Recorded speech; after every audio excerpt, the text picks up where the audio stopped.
Okay, Leo, we should start. Yeah, okay, Dr. Mordechai is very busy. He's a very important man. definitely. Okay, selamat malam, good afternoon for Dr. Mordecai Kedar. We are very pleased to meet you here. Thank you for your time. And definitely after this, Elijah Vastros will be giving you short introduction before you give us your material. Sekarang saya akan bersama dengan kita sudah ada Kiai Mukti Ali Kusyairi sebagai Ketua Lembaga Basul Matsail PWNU DKI Jakarta. Selamat malam, Shalom Kiai. Terima Ya, kasih salam. atas kedatangannya.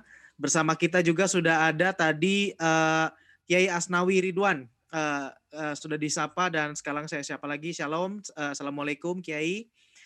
Beliau adalah Wakil Sekretaris LBM PBNU. Selamat datang Kiai. Kiai Asnawi ini tidak bisa memunculkan videonya, nggak apa-apa. Baru bergabung dengan kita juga Kiai Haji Ahmad Hilmi. Selamat malam Kiai Ahmad. Terima kasih. Selamat malam. Ya. Shalom. Beliau adalah Sekretaris 2 LBM PWNU DKI Jakarta. Dan bersama dengan kita juga sudah ada Kiai Saifullah, Kiai Haji Saifullah, Bendahara LBM PWNU DKI. Shalom, Assalamualaikum Kiai Saifullah. Terima kasih sudah bergabung bersama dengan kita.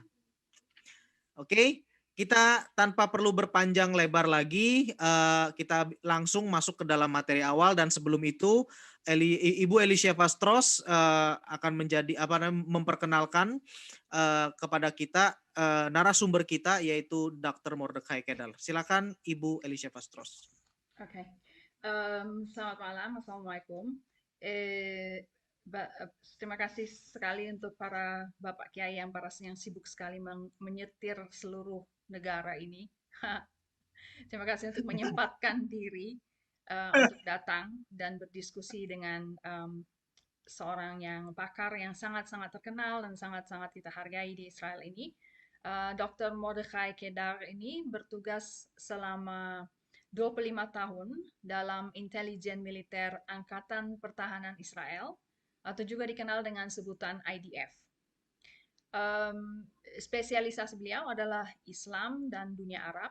Dan sejak pensiun, beliau menjadi dosen untuk bidang studi tersebut di Universitas Bar-Ilan.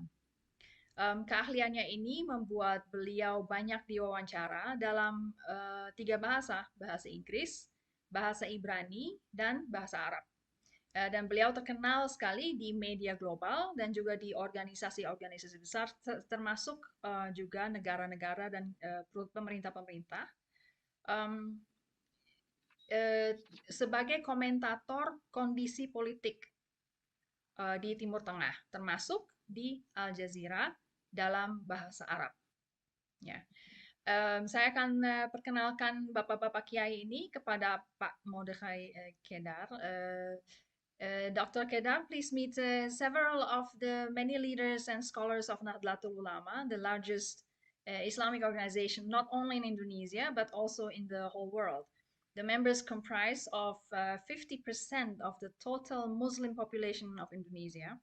And all of the ulama in this meeting are not only leaders of Nahdlatul Ulama, but they are also the think tank of the organization. They are scholars, lecturers, authors, and they have a very important position in the Fatwa Commission of the Indonesian Ulama Council. They are also lecturers of the executive board of the Indonesian Teachers Association of Indonesia, the executive board, which comprised of many high-ranking officials, including the president himself, the Indonesian president himself, ministers, head of the People's Consultative Assembly, head of the House of Representatives, and governors. The think tank of Nahdlatul Ulama has the authority to write recommendations to Indonesian government to change policies in their domestic and international affairs. And this is the reason why we have them here. Today we are presenting with them a rare opportunity to have a dialogue with you, with the goal to have them disseminate to teachers and masses the truth about everything, including the Israeli and Palestinian conflict and everything connected to it. and to recommend to the Indonesian government eventually for a diplomatic relationship between Israel and Indonesia. I need to add one more thing. We decided to make this meeting for now private, just the people here in Zoom. And when we decide that this is very safe for people to actually understand it and to listen to it later on, we will publish it on social media as well. The problem is because in Indonesia there's a law of, how do you say, defamation, not defamation, blasphemy. It's a law that is easily twisted, and if we I mean, I'm in Israel right now, so I'm fine, but my other friends who are not Muslims, they can be they can be in trouble because of this blasphemy law. If we decide that discussion is very safe, then we will publish on Facebook. Oke, untuk menghemat waktu, saya serahkan lagi ke Leo untuk diberikan kepada narasumber. Terima kasih. Alright, terima kasih Ibu Elisheva terkait dengan perkenalannya kedua belah pihak, baik Dr. Kedar maupun juga para ulama dan cendekiawan Muslim kita yang luar biasa dari PWNU dan PBNU. Terima kasih. Alright, so now Dr. Kedar, without further ado, please bring us to your material that you would like to present to us. Over to you, Doctor. Thank you so much to Elisheva to arrange it, Abigail as well, and of course the honorable listeners who came here to spend time, and I believe that their time is precious, in order to listen to a Jew who lives in Israel, and a Jew who learned much about Islam, about the Middle East, about the Arab world. I spent more than 50 years, 50 years, in learning the Islam and the Arab world and whatever it is. Unfortunately, I didn't spend enough time to study Indonesia. But when it comes to Islam, things, although they are different, but they have much in common in other parts of Islam. So here I feel much more secure to speak about Islam rather than in Indonesia. But in general, I think that everybody will understand what I say. In my view, the biggest problem which the world is facing today is the unrest, and you can see it in many countries.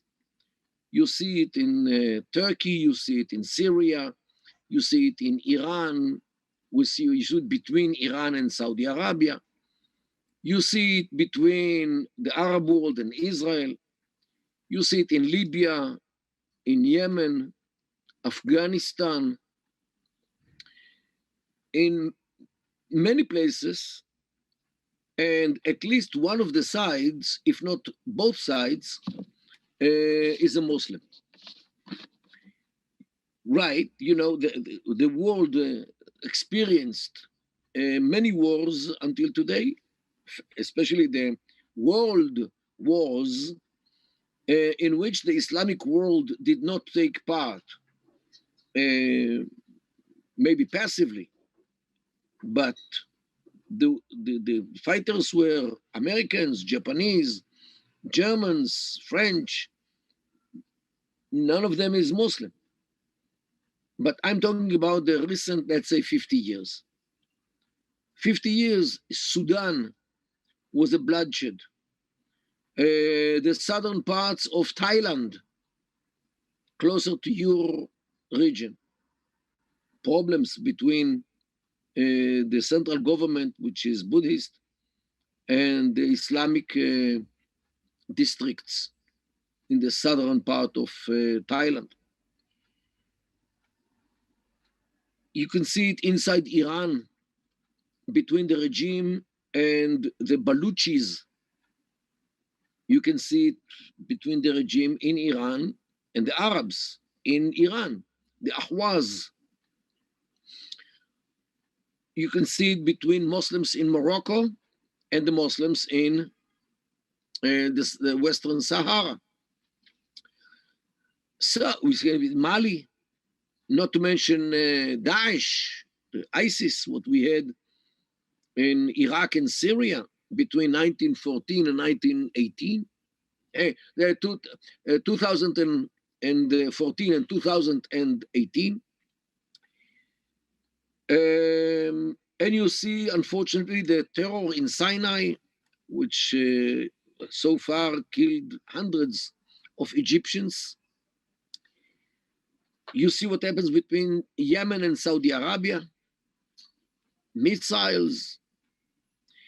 So you cannot ignore the fact that during the last 50 years, if we take in Sudan, for example, which is 50 years and more, you can see that in most of the struggles in the world, Islam was involved. Muslims were involved.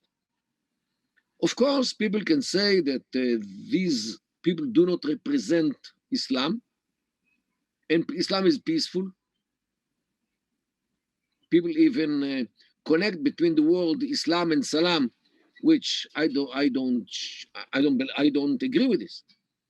But you cannot ignore the fact that the violence which is in the world, it's either between Muslims and Muslims or between Muslims and others, like us, Jews here in Israel. And the question is how we can understand it in order to find a way how to solve these problems. Here, I would like to divide the issues to two kinds, but they do have something in common. Because when you hear why Muslims in Iran are threatening other Muslims, like in Iraq or in Saudi Arabia, you can hear very well the history of Islam, especially the Sunni-Shi'i divide.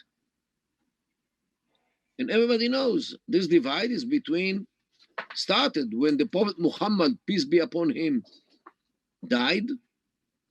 And the struggle was between Ali bin Abi Talib on one side, who had his Shia, means the group of people of supporters, and the others who took the caliphate from him. And until this very day, Muslims are fighting Muslims. Unfortunately, big numbers on this struggle between the Sunni and the Shia. This is the background of the problems in Iraq. This is the background of the problems between Saudi Arabia and Iran. This is the background of the problems in Yemen, in Afghanistan, the problems against the Hazara group, which is Shiite. So you have this kind of problems within Islam. Another kind of problems is ethnic problems between ethnic groups. For example, Arabs and Kurds in Iraq.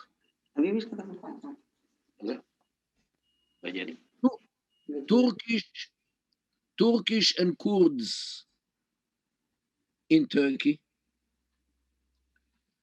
Pashtuns and others in Afghanistan. Arabs and Africans in Sudan, in Darfur especially. And these are ethnic issues. It's not a religious issue. It's not religious issues. It's not sectarian issues.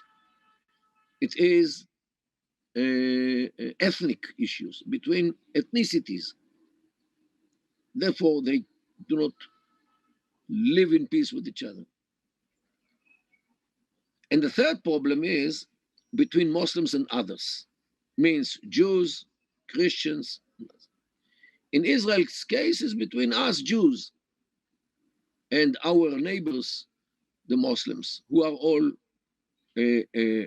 Sunnah, while in Lebanon, Hezbollah is a Shi'i organization, and they actually compete with each other. Who is a better Muslim? Who is a better Mujahid against us? Is it the Sunnah or the Shia? So this is actually what we see today. Sectarian wars inside Islam, ethnic wars inside Islam and outside of Islam, because Arabs against Jews is also ethnic issue, and religious wars against Jews like us or others as well. The common denominator of all is the idea of jihad. When a Sunni fights against Shia, he thinks about jihad. Jihad fi sabilillah. When a Shia is fighting a Sunni, he thinks about jihad fi sabilillah. I did not find people using the jihad again when, let's say, Arabs and Kurds, because they know that both are Sunnis in general. But Daesh, ISIS, definitely wage the jihad against all the others, including Sunnis, like ISIS. We do hear the jihad against us, Jews, and of course we have the jihad against Europe, which is a hijra jihad, means jihad of migration. And here, you know better than me, the jihad is not only a jihad by the sword, by the weapon. Jihad is also by money. You know, one who gives the mujahid food, he has part in the jihad, in the reward. The one who gives the mujahid a horse to go to the jihad gets a bigger part of the jihad. So supporting jihad today is via the media, money, sanctions on Israel, for example, is part of the economic jihad. So, and this is how people, they don't only think about this, they say it. Yusuf Qaradawi, the big teacher of the Muslim Brotherhood, said about the Al Jazeera channel that this is a media jihad against the enemies, meaning Israel. So the jihad, as you know, has many facets. Of course, we had the big jihad against the Satan, the waswas, who tries to lead us all astray from the right path, from the iman, from the belief. Of course, it is one of the kinds of jihad, but this is an inner jihad, inside the jihad. I'm worried, and I think the world is worried about the external jihad, which is by fighting, by money, by migration. You know, this is how Gaddafi said about the migration. You don't have to shoot even one shot in you, just go there, settle there, build mosques, build madrasas. This is how Islam spreaded itself all over the world. And this is what Gaddafi, the leader of Libya, said to his people: go to Europe and become an inner state within Europe. So this is something which, in my view, should be revised. The idea of jihad, the targets of jihad, because this actually puts the Islamic world in a problem with the rest of the world. And this is what some call Islamophobia. Means a fear from Islam. And who is suffering from this? Muslims. First of all, they are the victims of the wars. Muslims are victims, 95% of the victims of the wars are Muslims. So in order to change it, we have to rethink the idea of jihad. This is one thing. Another rule which is a problem is actually a verse in the Quran, which is a very, very hard to deal with, but it makes a problem. In one of the surahs, it says,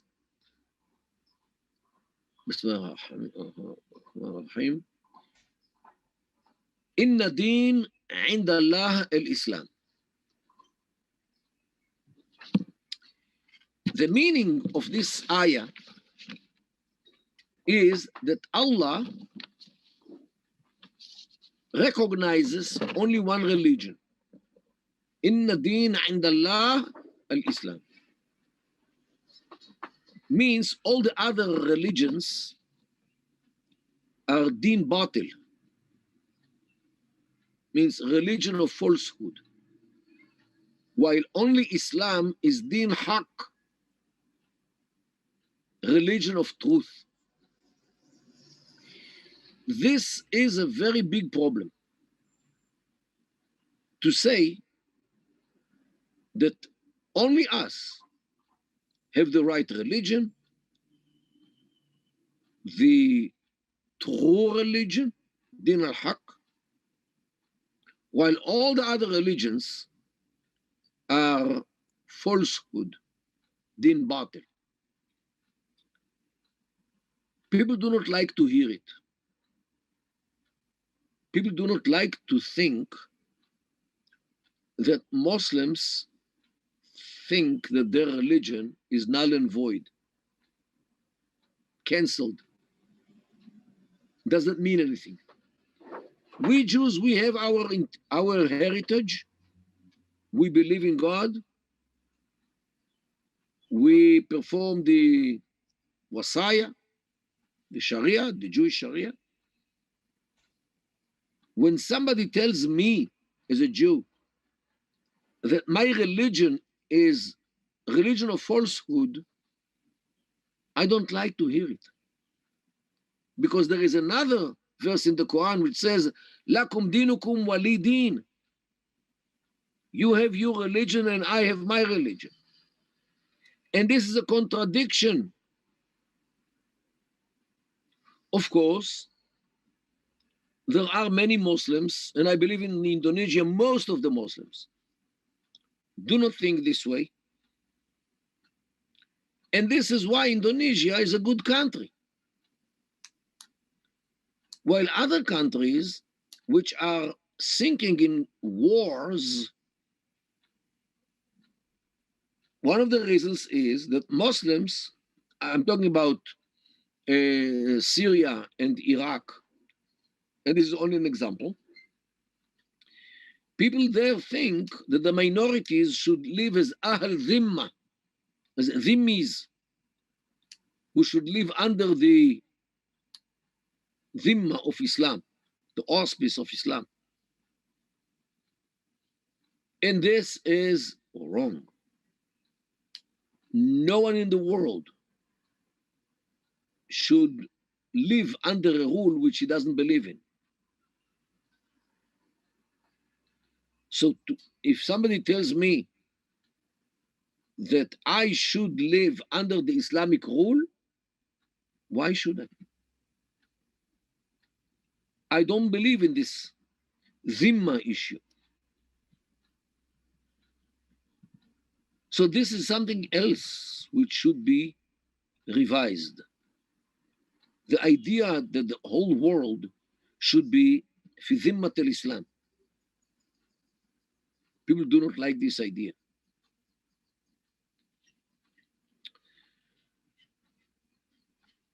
Another problem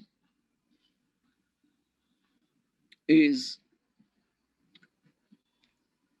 the struggles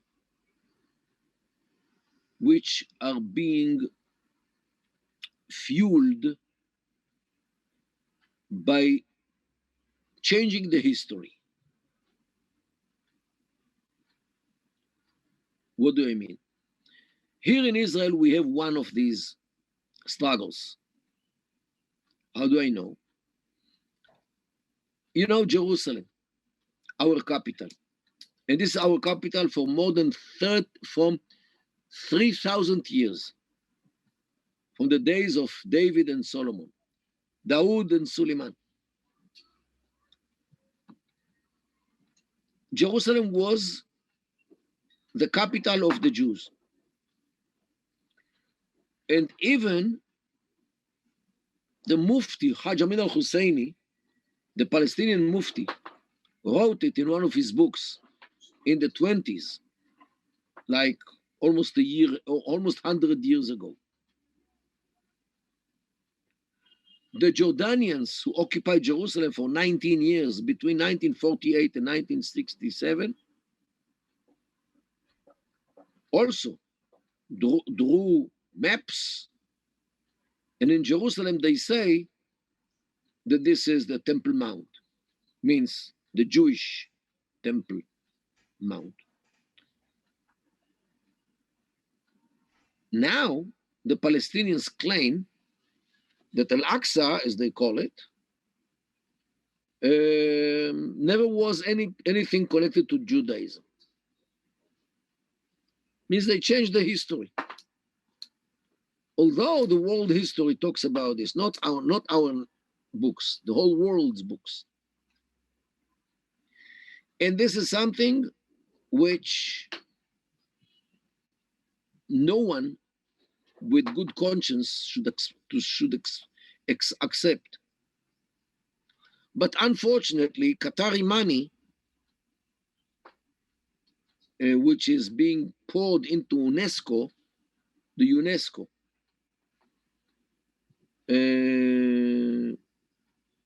doesn't know about this, that Jerusalem has a Jewish history. So now the jihad is not only by money or by sword, it's also by forging the history of the world. Forgery. And unfortunately, the world doesn't say anything about this. And this is part of the jihad against us Jews. And this is what we see. Because, you know, there is a hadith which says, Al-Harb Khud'a, means in English, the war is deception. Means during the Holy War, you can deceive your enemy. You can say lies. You can say whatever you like in order to undermine his power, his confidence, and everything, which can bring him to his end. And this is also part of the struggle by changing maps. And if you want, I can show you.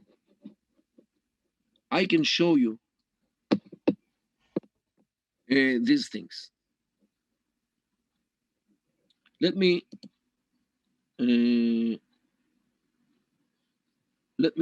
show you something.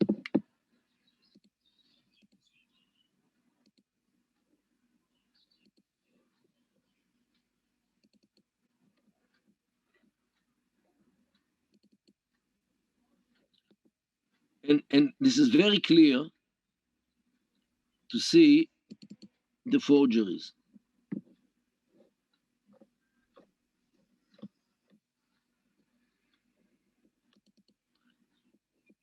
Look at this.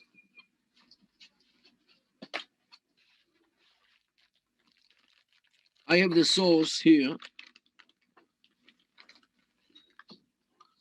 This booklet is a brief guide to Al-Haram al-Sharif, Jerusalem, published by the Supreme Muslim Council, Jerusalem.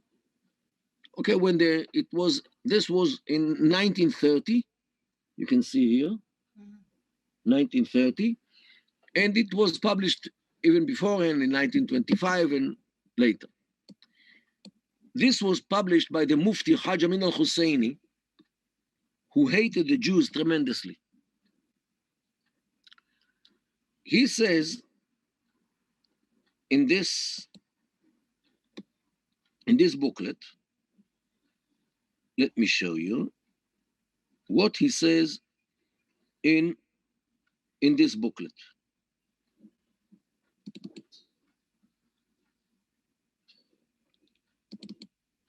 Page number 4.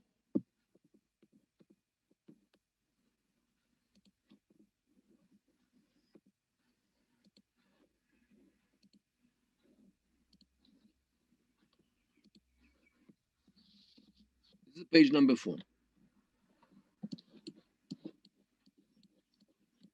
Haram means the Temple Mount, or the Al-Aqsa as they say today. Historical sketch. Let's read it from here. Its identity with the site of Solomon's temple is beyond dispute.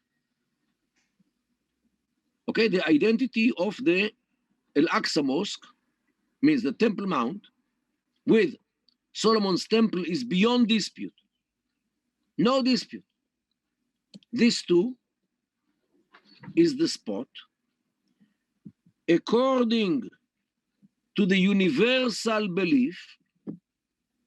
Universal belief means the Islamic world as well, on which, and here he quotes from the book of Samuel, from the Bible, the Kitab al-Muqaddas, David built there an altar unto the Lord and offered burnt offerings and peace offerings. Okay? What does it mean? The Mufti Haj Amin al-Husseini, who hated the Jews tremendously, actually admits that the Al-Aqsa Mosque is Temple Mount, was the Jewish temple beforehand, which Solomon built. And this is an original book. Another booklet, which was published by the Jordanians in 1963, when the Jordanians ruled over Jerusalem. You can see it's a guide to the West Bank of Jordan, Jerusalem. In the second page, they have a map of Jerusalem. I'll show you the map.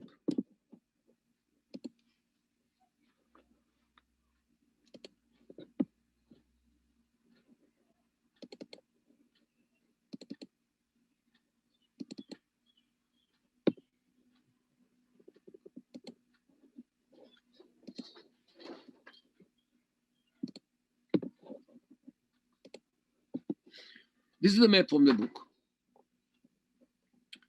Look at this. This is the Temple Mount, the whole court. This. Hola. This is, here it says Al-Aqsa Mosque, which is the building in the south. Al-Aqsa Mosque. Solomon's stables, this is from the Bible. Mount Moriah, this is the name of the place in the Bible. They have no problem to show the biblical name. Dome of the Rock, Kubat al-Sakhra in Arabic. In the south, Valley of Jehoshaphat, which appears in the Bible. Tomb of Zachariah, the prophet Zachariah. Absalom's pillar. Absalom was one of the sons of King David. And Mount Zion here. And these are the Jordanians, the Muslim Jordanians drew this. And Al-Aqsa Mosque is the building in the south part of the court. After 67, all the maps have been changed. I'll show you what happened to the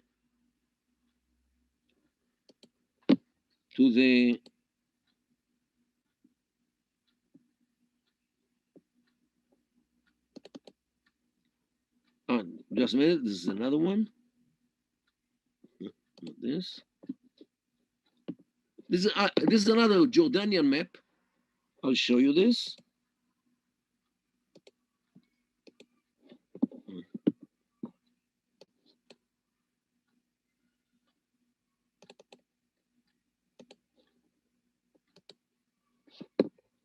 Let me show you the other map,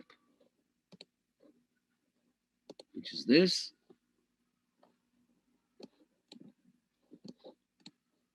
Al-Haram al-Sharif, Mount Moriah,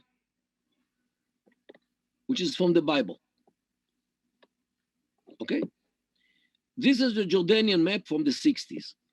However, since the Palestinians started to draw maps, all the mentioning of the Bible disappeared. And you can see that Al-Aqsa now is the whole court. And the one which was before the Al-Aqsa became Al-Majd al-Qibli for the Qibla, you know, the direction of the prayer. And no Moriah, as it says in the Bible, and all the Jewish parts here disappear. And this is what I mean by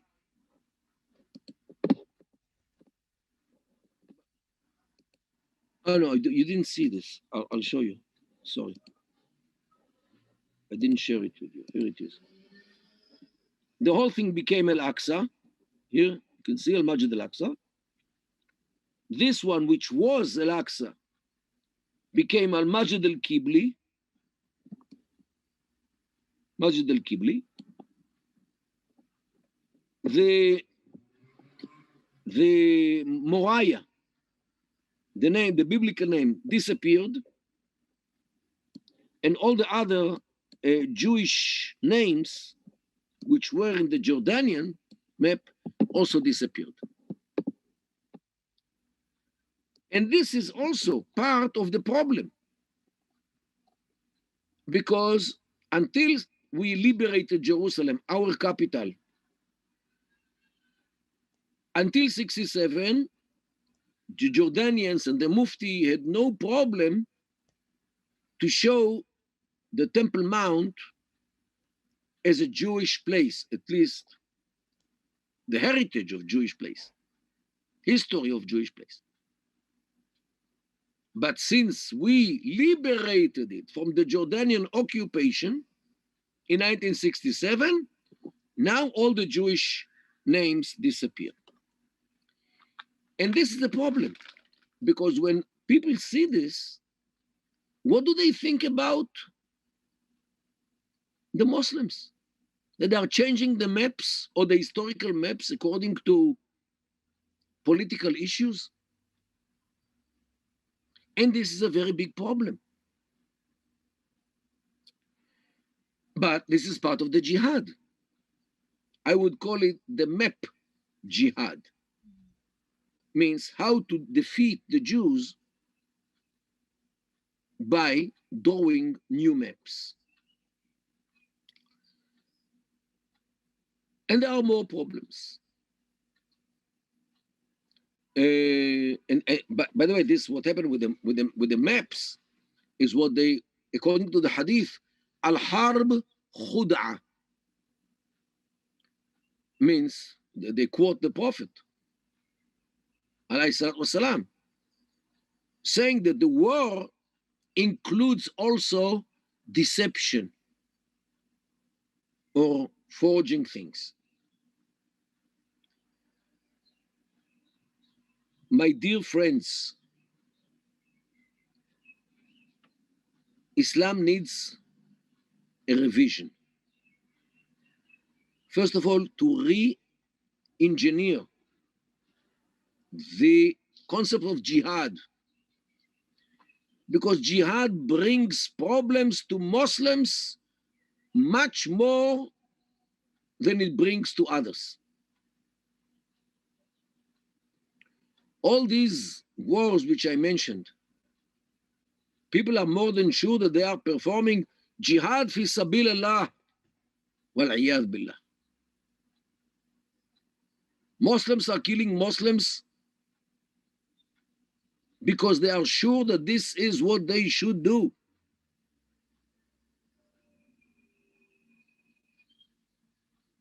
It's both on sectarian issues like Sunna Shia and ethnic issues like Turks, Kurds, Arabs, Berbers, whatever.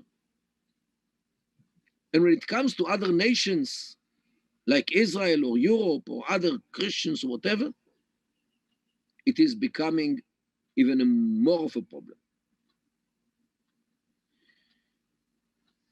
But the question is, who can look into the Islamic sources and start dealing with them in a way which will solve the problems of the world, the wars, the struggles, bloodshed,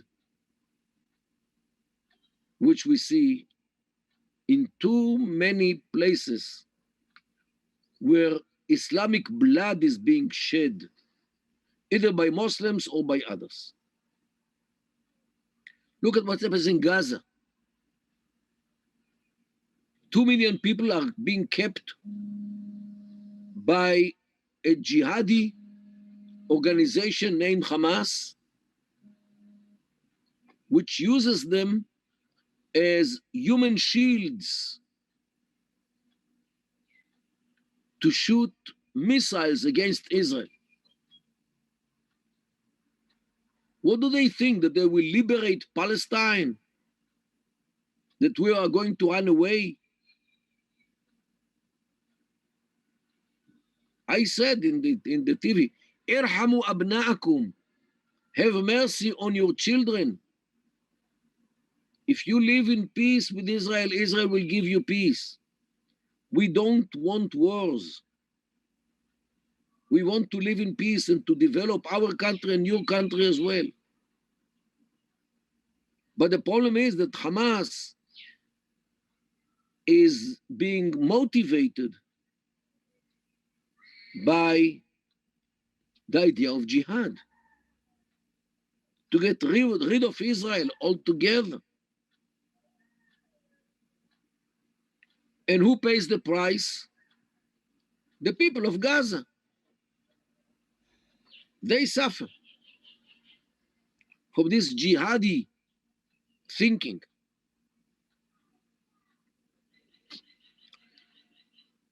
Islam needs thinkers, ulama, who will reshape and reformulate the basic ideas which brought so much suffering, so much bloodshed, so many wars, so many people killed and injured because of this issue of jihad. And this is, in my humble view, the problem which ulama are much better than politicians. Because the ulama understand where the problem is. And they know how to deal with a religious issue. Politicians have no idea how to do it. It is the duty of the ulama to make Islam into something which will be better for Muslims and for the others. Better for Muslims before the others.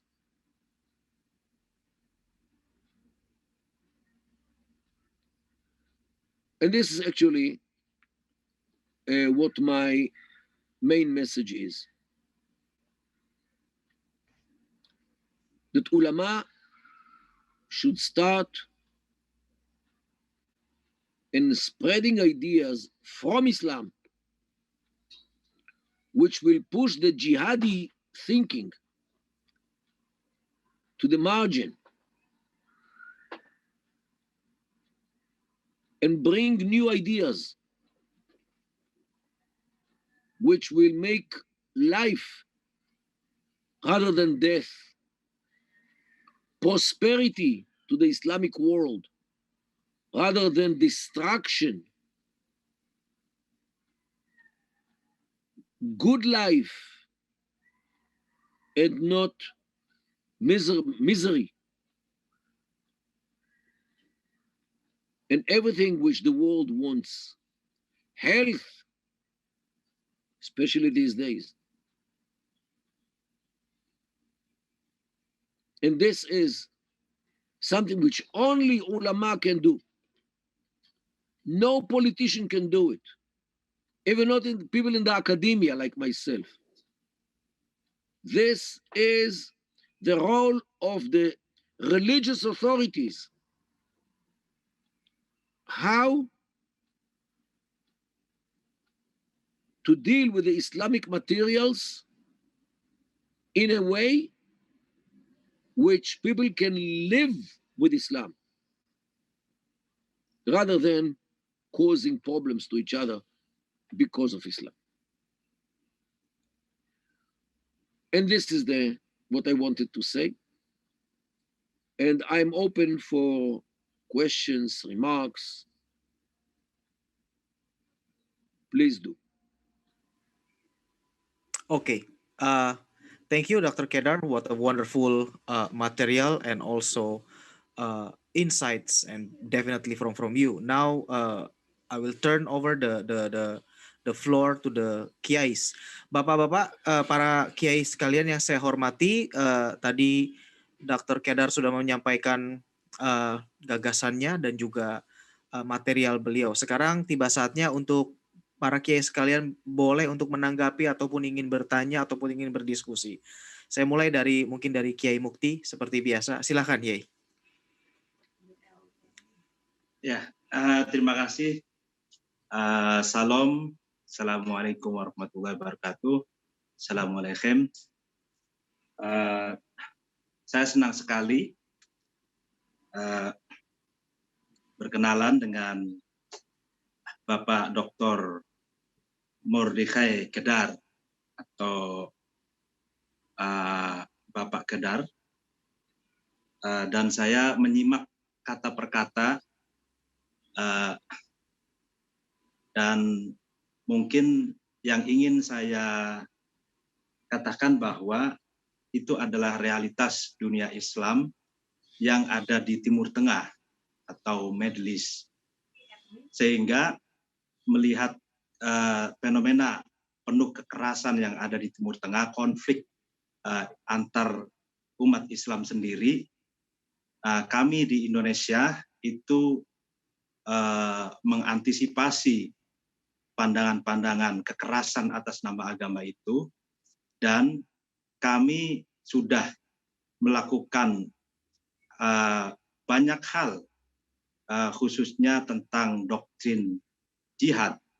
Jihad tidak benar kalau jihad itu dipakai sebagai dalil untuk kekerasan atas nama agama, sebagaimana kalangan ekstremisme yang telah terjadi di Timur Tengah. Disebutkan ISIS, Hamas, dan lain sebagainya. Dan kami di Indonesia justru menganggap bahwa kami Muslim harus betul-betul toleran, moderat. Baru-baru ini Pak Kedar, kami menerbitkan buku judulnya Moderasi Paham Keagamaan. Jadi moderasi paham keagamaan ini isinya tentang toleransi, tentang demokrasi, lalu kemudian bahkan kita menjelaskan tentang pengertian jihad yang sesungguhnya seperti apa, yang selama ini direduksi oleh mereka. Karena terus terang setuju yang dikatakan Pak Kedar tadi, bahwa doktrin jihad yang direduksi, yang kalau bahasa kasarnya diperkosa oleh mereka, itu justru akibatnya bukan hanya ke non-Muslim, tapi juga ke kami orang Islam. Al-harbu khid'atun tadi itu di Indonesia dipakai oleh orang-orang ekstremisme untuk menyerang bukan hanya kepada non-Muslim, tapi juga kepada kami, yaitu orang Islam. Jadi mereka sangat eksklusif, kecil, tapi kita terus kita lawan kalau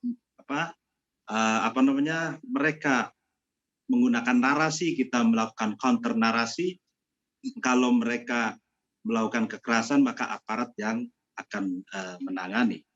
Dan itu saya ingin menjelaskan bahwa ada beberapa penjelasan yang menarik tadi. Contohnya inna dina indallahil Islam, ya, ayat itu bahwa sesungguhnya agama yang diridhoi oleh Allah adalah Islam. Sebenarnya kalau dimaknai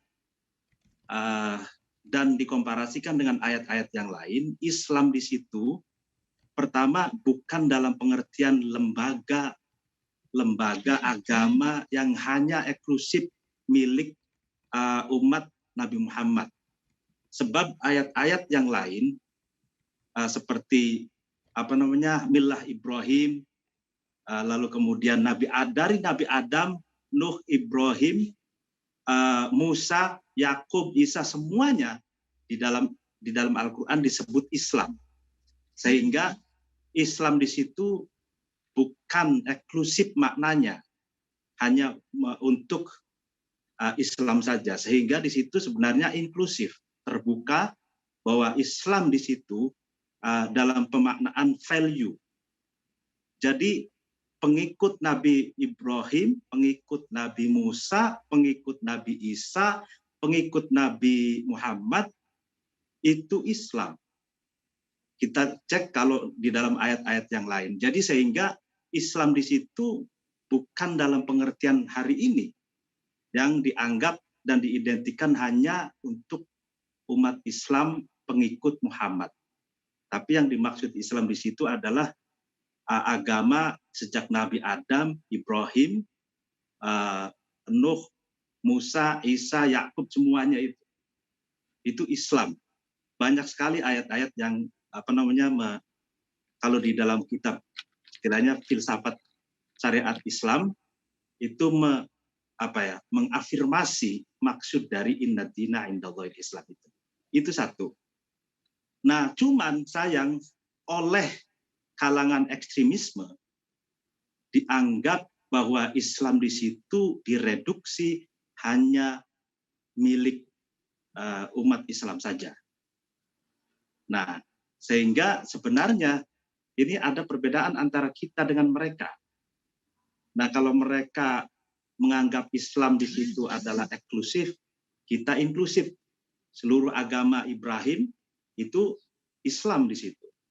Nah, lalu kemudian yang kedua, tek inna dina indallahi Islam itu ada di dalam naskah yang lain, yaitu Mushaf Ibnu Mas'ud, dikatakan bahwa ada naskah lain yang mengatakan inna dina indallahil hanifiyah as-samhah, bahwa sesungguhnya agama yang diridhoi atau diridhoi oleh Allah, di sisi Allah adalah ad-din as-samhah, al-hanifiyah as-samhah. Hanifiyah as-samhah itu hanif, jalan lurus, lalu kemudian as-samhah itu lapang dan toleran. Nah, kalau inna dina indallahil hanifiyah as-samhah ini berarti mengacu pada value atau mengacu pada nilai. Nilai luhur, toleran, agama yang luhur, agama yang menjunjung tinggi nilai kebaikan, ketulusan, dan toleran, itulah agama yang diridhoi oleh Allah. Itu satu. Yang kedua, ada kalau di dalam putusan kami Nahdlatul Ulama yang mungkin akan diperkuat oleh Pak Kiai Asnawi Ridwan yang hadir di sini, kami memutuskan ada satu keputusan bahwa konsep kafir kami revisi, bahkan kami ganti dengan konsep muwaton atau watoniyah. Jadi ada konsep seperti yang dikatakan Pak Kedar tadi, ada ahli dhimah gitu ya. Lalu kemudian ahli dhimah itu non-muslim yang di bawah kekuasaan Islam misalkan. Ada kafir mu'ahad, kafir macam-macam. Kami tidak memakai itu. Kami ganti dengan watoniyah. Jadi dengan konsep kewarganegaraan. Patriotism. In English, it's patriotism. Patriotism atau nasionalisme. Nasionalisme atau kewarganegaraan. Civilization.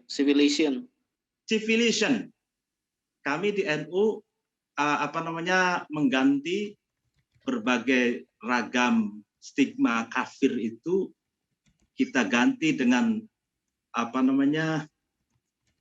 civilization atau kewarganegaraan. Coba, di Inggris kan apa kewarganegaraan? Sebab begini, kalau konteks di Indonesia itu kan seluruh komponen bangsa, dari berbeda ras, suku, bahasa, agama itu memiliki saham ketika melawan penjajahan, dalam hal ini adalah Belanda dan Jepang gitu. Nah, itu bersama-sama memerdekakan bangsa ini, tidak hanya umat Islam, sehingga harus memiliki kesetaraan, musyawarah, kesetaraan, dan tidak boleh ada kelas 2. Seluruh warga negara, baik dari agama apapun, ras apapun, itu harus sama di hadapan hukum, di hadapan undang-undang, dan dalam pergaulan sosial. Sehingga kita menghapus istilah kafir dengan kewarganegaraan. Kita tidak boleh memanggil non-muslim dengan kafir. Tidak boleh. Itu sudah disepakati oleh para ulama Nahdlatul Ulama. Nahdlatul Ulama tentu saja hanya ada di Indonesia. Masalahnya di situ, Pak Kedai. Ya kan di Timur Tengah tidak ada NU, jadinya mereka pada keras dan menghalalkan kekerasan atas nama agama, dan itu kita telah betul-betul. Nah, itu satu. Lalu kemudian itu dua ya. Yang ketiga, sebenarnya kalau di dalam Al-Quran sendiri itu Al-Quran itu mengatakan ya ayyuhalladzina amanu walladzina hadu wan nasara wasabiina man amana billahi wal yaumil akhir falahum ajrum ila akhirih. Jadi orang Islam, Yahudi, Nasrani, Sobiin, ya maksudnya Majusi, itu dari mereka yang penting iman kepada Allah, lalu kemudian beramal saleh, berbuat baik, dan percaya hari akhir, maka mereka ini selamat dan akan dimasukkan ke dalam surga. Itu ada di dalam Al-Quran. Dan Al-Quran mengatakan ahlul kitab. Jadi sebenarnya kata-kata ahli dhimmah, lalu mu'ahad, itu terminologi politik, bukan terminologi agama sebenarnya. Kalau terminologi agama itu ahlul kitab, ya ahlul kitab ta'alu ila kalimatin sawa bainana wa bainakum. Jadi wahai ahli kitab itu komunitas agama yang memiliki kitab suci. Dalam hal ini, kalau keyakinan kita bahwa kita itu wajib beriman, pertama kepada Allah, kedua itu kepada minabillahi wa malaikat, wa kutubihi, kitab suci yang diturunkan oleh Allah itu kita wajib diimani. Kitab-kitab suci itu diantaranya apa? Diantaranya Taurat, Zabur, Injil, dan lain-lain sebagainya, diantaranya Al-Quran, dan itu kita wajib iman di situ.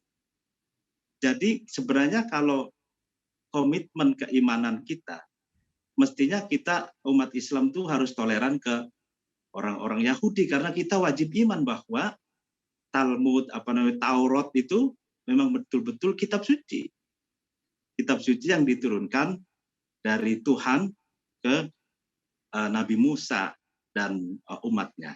Nah, itu satu. Ta'alau ila kalimatin sawa. Marilah kita mencari titik temu. Itu. Artinya mencari titik temu itu bukan mencari titik beda yang akhirnya menjadi konflik. Artinya ingin mengajak harmoni, hidup harmoni. Dan ini menyeberang sedikit dari Al-Quran ke hadis. Ini hadis ya. Nabi Muhammad itu di akhir hayatnya, beliau itu pernah kehabisan uang, lalu kemudian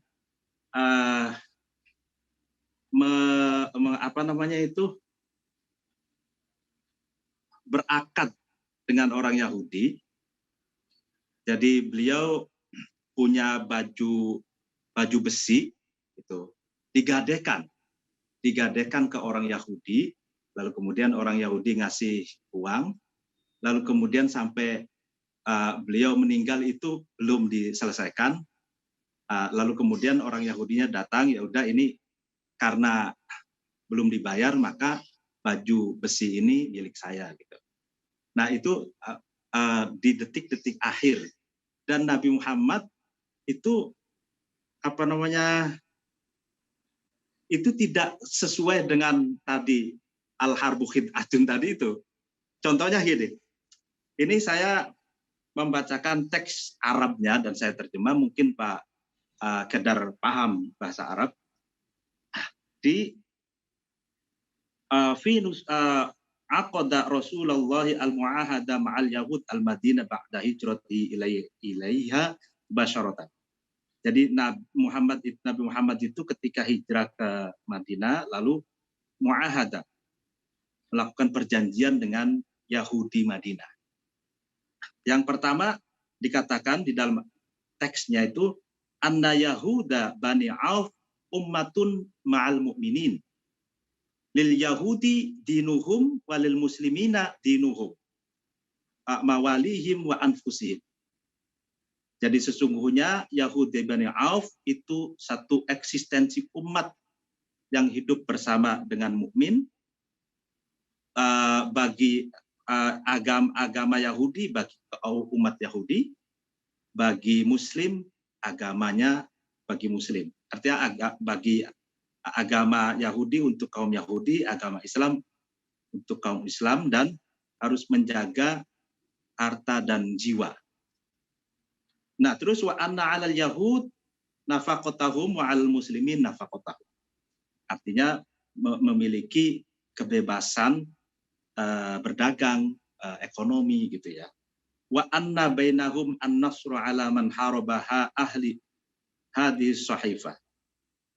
Dan di antara orang Yahudi dan Muslim itu an-nasru, saling menolong kepada orang yang memerangi ahla hadis sahifah, orang yang memiliki perjanjian dalam teks ini.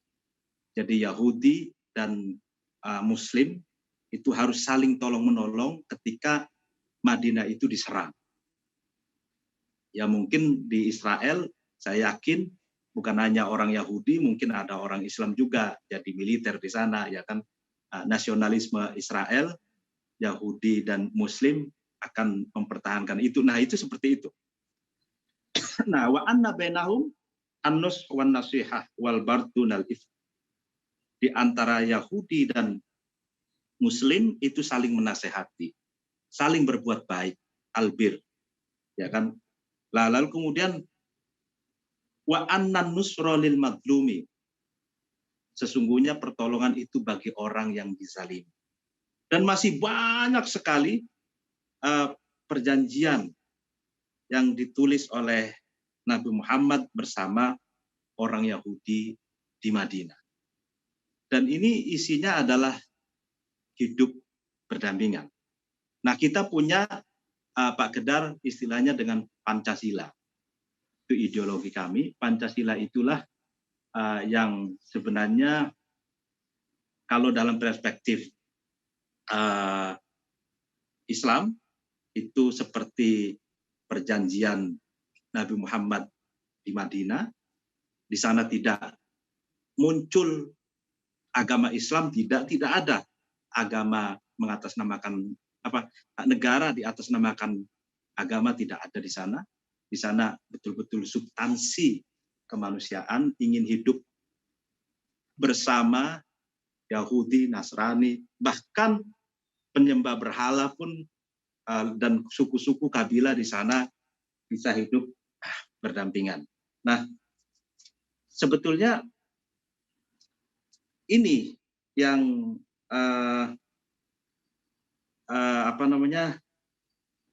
yang dipikirkan dan sedang terus diupayakan oleh kami. Karena kami begini, kita mengatakan bahwa negara yang survival, ya, negara yang mampu mempertahankan kesatuan dan persatuan. Negara yang survival adalah negara yang di mana anak bangsanya itu bisa bersatu, baik perbedaan agama, suku, ras, bahasa, dan lain sebagainya. Mungkin Pak Kedar akan mungkin agak kaget bahwa di Indonesia itu ada ribuan suku, ada ribuan bahasa. Mungkin Timur Tengah bisa dihitung dengan jari bahasanya. Kalau di Indonesia, ini ribuan bahasa, tapi bisa bersatu. Karena selain unsur, jadi agama-agama, doktrin-doktrin masuk ke sini itu mungkin terakulturasi dengan nilai-nilai kenusantaraan yang ada di sini, sehingga mungkin agak berbeda dengan di Arab ya. Kalau di Arab diceritakan atau dijelaskan oleh Ibnu Khaldun itu seperti padang pasir. Ya kan sudah pernah saya jelaskan, padang pasir itu kalau diremas pakai tangan itu tidak bisa menyatu, dia akan keluar dari pori-pori ini. Atau bahkan ada seorang ulama Mesir ketika saya sekolah di Mesir katakan Arab itu katanya ittifaqu ala alla yuttafaq. Jadi sepakat untuk tidak sepakat. Jadi sepakat tapi pada akhirnya tidak sepakat. Nah, jadi memang barangkali geografi suhu udara Indonesia yang tropis, yang mu'tadil, yang moderat, tidak terlalu panas, tidak terlalu dingin gitu ya. Itu menciptakan karakter yang moderat yang mungkin secara mendasar berbeda dengan Timur Tengah yang saya pernah 6 tahun di sana di Mesir. Itu kalau panas-panas sekali, kalau dingin-dingin sekali, ekstrim gitu ya. Sehingga mungkin itu menurut perspektif Ibnu Khaldun itu mempengaruhi karakter seseorang mempengaruhi pemahaman dan keberagamaan seseorang. Nah, ini dan ini menariknya Islam di Indonesia itu, Pak Kedar, itu berakulturasi dengan nilai-nilai kenusantaraan. Misalkan di Nusantara ada istilahnya Bhinneka Tunggal Ika. Bhinneka Tunggal Ika itu bahasa Jawa Sangsakerta yang artinya berbeda-beda tapi satu jua. Berbeda boleh tapi tetap bersatu. Itu. Nah, dan mengedepankan harmoni di sini. Tidak suka dengan kekerasan. Gitu. Nah, kekerasan itu sesuatu akhlak yang buruk di sini. Atas nama apapun kekerasan itu sesuatu yang buruk. Nah, sehingga kami di terakhir kali katakan kalangan Muslim moderat NU Muhammadiyah itu bersama-sama dengan pemerintah untuk menghadapi dan melawan paham ekstremisme, paham terorisme agar tidak berkembang di sini. Gitu. Ya. Itu. Waktunya saya kembalikan ke Pak Leo. Ya, baik. Terima kasih. Mantap, Yai. Mungkin kalau saya singkatkan sedikit, mungkin kesimpulan pendapat dari saya adalah NU-nya mungkin coba tolong diekspor, Yai, ke Timur Tengah. Itu mungkin bisa ke sana. Dr. Kedar, would you like to respond to this? No, I agree with what the Sheikh said. It's okay. I fully agree with this. And maybe the Sufiya could be part of the solution to spread the Sufism, the Sufi in Islam. I don't know, but this is not my business. This is the ulama's task. Oh iya, betul sekali Pak Kedar. Itu Sufisme itu anti kekerasan ya. Dan di NU ini kan bukan hanya fikih oriented, tapi juga di sini ada Sufisme pertama, yang kedua usul fikih, yang ketiga filsafat. Jadi filsafat hukum Islam dan maqasidus syariah atau mempelajari tujuan universal dari syariat itu apa. Tidak boleh ditelan mentah-mentah secara harfiah apa yang ada di dalam teks gitu. Ya, jadi baik, tujuan Pak. universal itu. Waktunya sangat singkat. Dr. Kedar baru saja mengatakan bahwa mungkin kalau masalah Sufia itu Pak Mukti yang sebarkan ke sini. Karena itu bukan bagian bidangnya dia. Mungkin Pak Mukti perlu ke sini untuk menyebarkan Sufia tersebut di sini. Baik, saya serahkan kepada Leo. Oke, baik. Mantap sekali dan betul harus diekspor ini hal-hal baik. Nah, tadi Pak Kiai Mukti sudah menyebutkan Kiai Asnawi, tapi sepertinya beliau sudah tidak terhubung dan kesempatan berikutnya karena waktu sangat singkat sekali. Mohon maaf jika tidak bisa semua Kiai mengutarakan idenya ataupun juga wacananya. Saya berikan kepada Kiai Zainul Ma'arif. Silakan Kiai Zain untuk menanggapi dan mungkin ingin berdiskusi. Sebelumnya saya perlu ingatkan, Dr. Kedar harus pergi persis jam 5.30, dia akan dijemput, jadi bisa dipersingkat gitu bicaranya. Ya, terima kasih atas waktunya. Tadi saya mau mengungkapkan, tapi alhamdulillah sudah diungkapkan semua oleh Kiai Mukti Ali terkait dengan inna dina indallahil Islam tadi. Sungguhnya itu memang hanya satu penafsiran saja yang mengatakan bahwa yang mengartikan Islam di situ hanya agama Islam yang diikuti oleh yang dibawa oleh Nabi Muhammad. Tapi memang aslinya kalau kita merujuk ke Al-Qur'an, makna Islam di situ seperti yang tadi udah diungkapkan oleh Kiai Mukti, itu luas. Intinya Islam yang ada di Al-Qur'an adalah amanu wa amilus sholihat.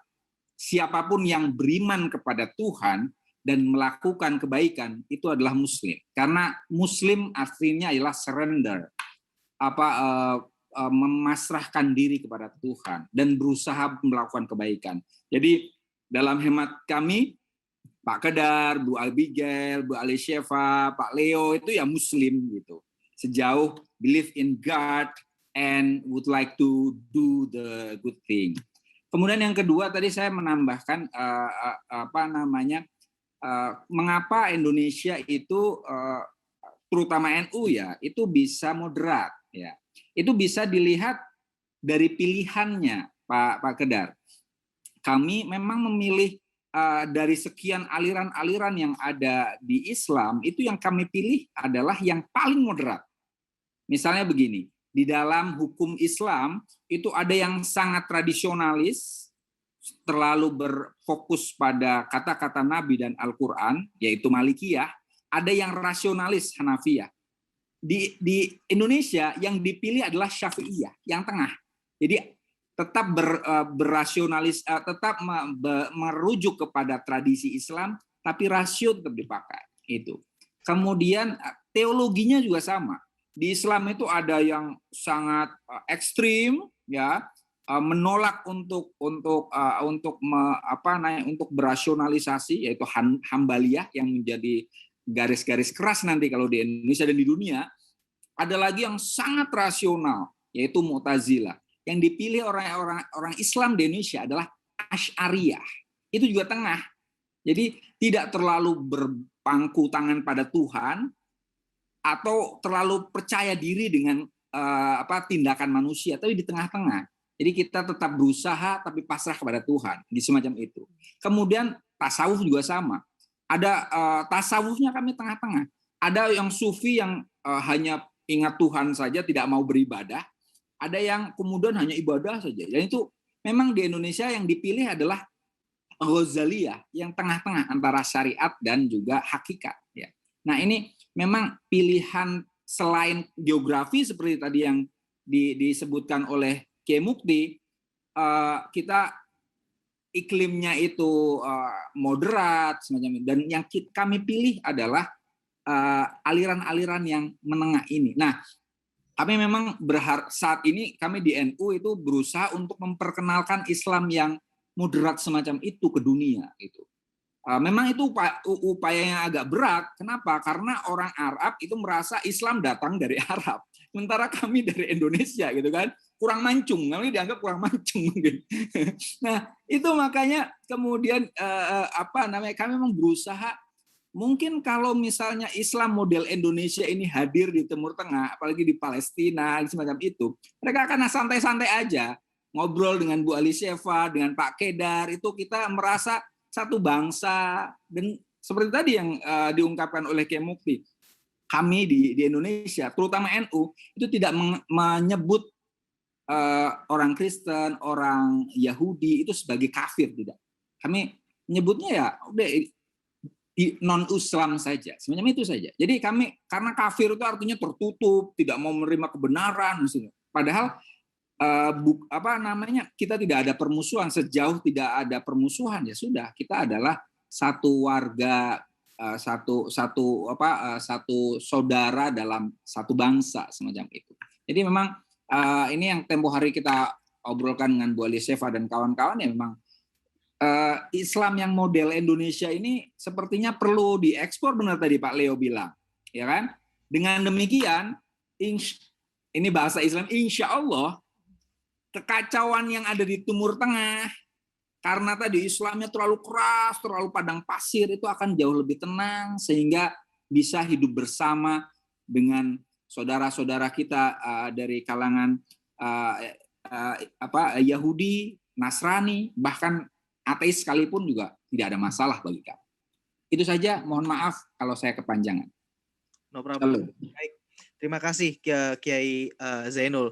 Dr. Kedar, any last comment, any response to what has been said by Kiai Zainul? Yes, I think that the rule which should be the leading rule is ad-darurat tubih al-mahdhurat. Means the necessities make the forbidden things allowed. And this rule actually can fix most of the problems. And this should be, I think, the light for the ulama to reshape or rephrase the attitude to others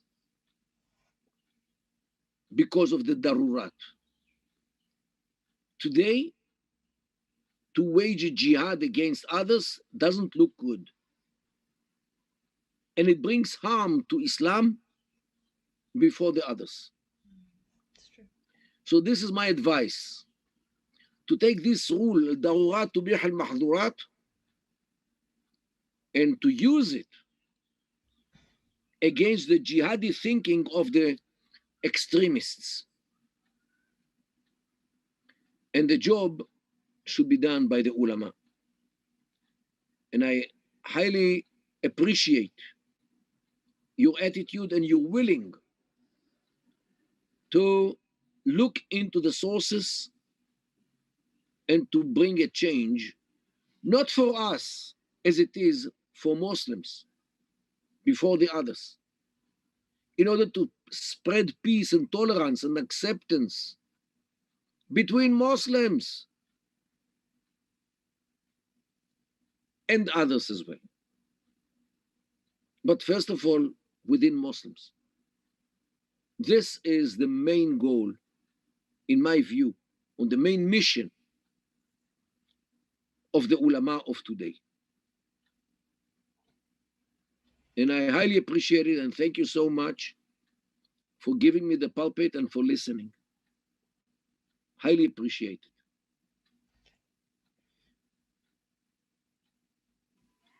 Thank you, Dr. Kedar. Ibu Elishefa, silakan. Thank you so much, Dr. Kedar, for coming and for giving your time. It was very, very, very invaluable knowledge that you've given us, and I believe that in an Ethiopian world, we will be able to bring all the peace and all the concept that the ulama in Indonesia has and export it into Israel. Maybe we can do something about it, and hopefully the Muslims here will be able to. They would want to listen to the Indonesian Muslims. Thank you so much also for the para kiai. Terima kasih sekali untuk sudah datang dan ikut mendengarkan. Ini bapak-bapak yang sangat-sangat luar biasa karena menyetir seluruh negara Indonesia. Ya, saya serahkan ke Pak Leo. Baik, terima kasih. Thank you so much, Dr. Kedar. We will not hold you for long. Assalamualaikum warahmatullahi wabarakatuh. Waalaikumsalam warahmatullahi wabarakatuh. Waalaikumsalam warahmatullahi wabarakatuh. Kesempatan yang belum ada kesempatan untuk berbicara, mohon maaf karena waktunya sudah sangat singkat. Dr. Kedar harus segera menuju kepada meeting beliau berikutnya. Oke, sekali lagi wassalamualaikum warahmatullahi wabarakatuh. Shalom aleichem dan sampai jumpa kembali. Waalaikumsalam. Assalamualaikum warahmatullahi wabarakatuh. Shalom.